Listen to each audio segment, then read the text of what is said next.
Yeah, Mr. Harrington, I'm looking at the tracking page right now, and it says estimated arrival in 3 to 6 seconds? Yep, okay, got it. Yep, don't worry, I'll add the damages to your invoice.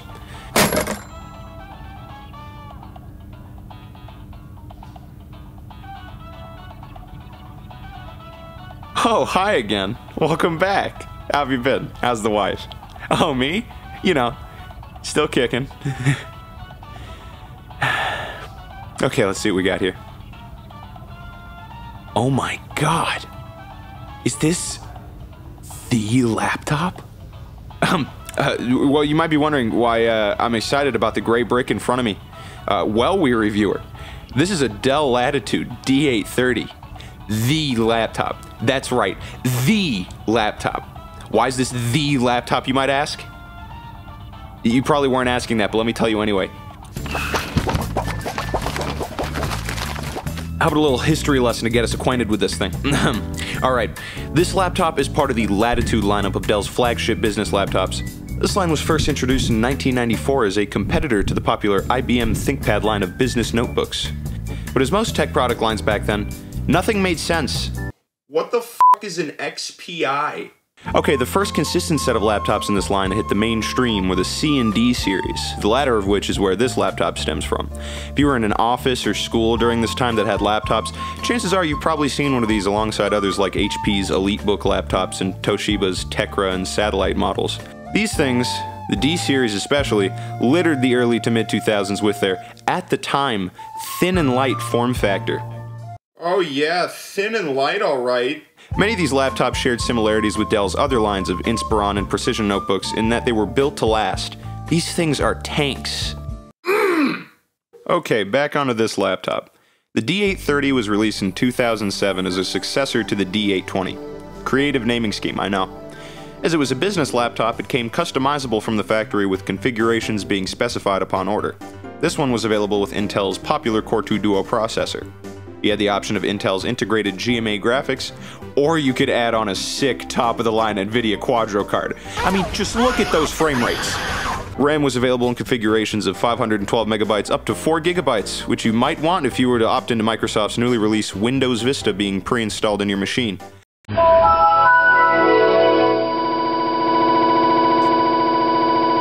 Look at that.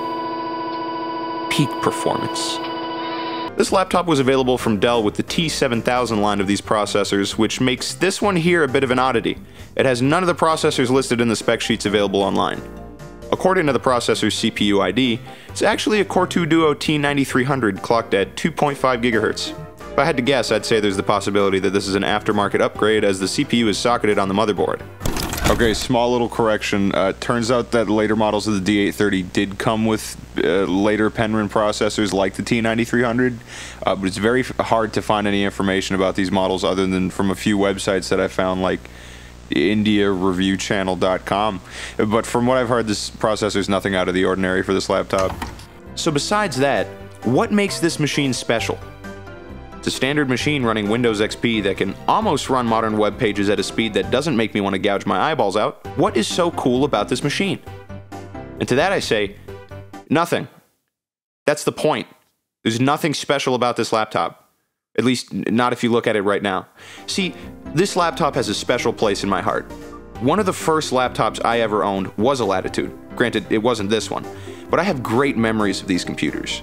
Screwing around on the internet of the late 2000s and early 2010s, downloading themes and tweaks to spruce it up a bit.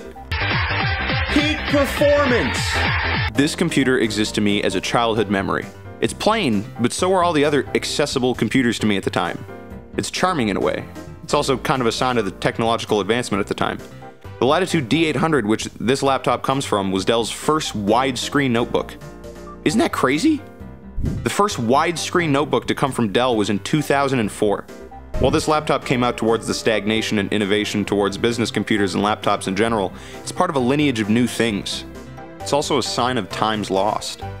Look at all this I/O. 4 USB ports, Ethernet, modem, VGA, even S-Video. I didn't know that was a thing on laptops. You get close to none of this on the majority of modern laptops. You don't get any disk drive, let alone a removable one that you can swap out for something different. Upgradability is easy. You only have to remove a door to access the RAM. Battery is even removable and replaceable. While many of the business laptops from this time took on the typical big slate of plastic and metal look, each vendor still had their own quirkiness, like the latch and the border around the keyboard.